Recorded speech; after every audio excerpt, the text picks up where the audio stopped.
ഇന്ന് രാത്രിയിലത്തെ ഫുഡ് എന്താണെന്നറിയാമോ?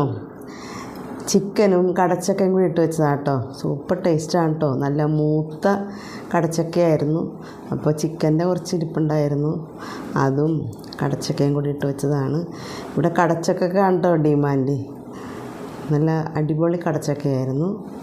ഞാൻ നേരത്തെയും വെച്ചിട്ടുണ്ട് കേട്ടോ. ഇങ്ങനെ ഉരുളൻകിഴങ്ങ് മാത്രമല്ല, നമുക്ക് ഈ കടച്ചക്ക കപ്പയൊക്കെ ഇട്ട് വെക്കാം. ഞാൻ പച്ചക്കായ എല്ലാം ഇട്ട് വെക്കും കേട്ടോ. അപ്പോൾ അല്പം കടച്ചക്ക എടുക്കാം. പിന്നെ മുട്ട ചിക്കി വറുത്തതാണ് കേട്ടോ. ഇത് താറാമുട്ട ചിക്കി വറുത്തതാണ്. അപ്പോൾ അല്പം മുട്ട എടുക്കാം. ഇത് എരിവിന് ഞാൻ കുരുമുളക് പൊടിയും പച്ചമുളകും മാത്രമേ ഇട്ടിട്ടുള്ളൂ കേട്ടോ ഇതിൽ. പിന്നെ എൻ്റെ ഫേവറേറ്റ് മാംഗോ പിക്കിളാണ്, അത് 2 കഷ്ണം എടുക്കാം. അപ്പോൾ രാത്രിയിൽ ഇന്ന് ചോറാണ്. ഇതാണ് രാത്രിയിലെ ഫുഡ്.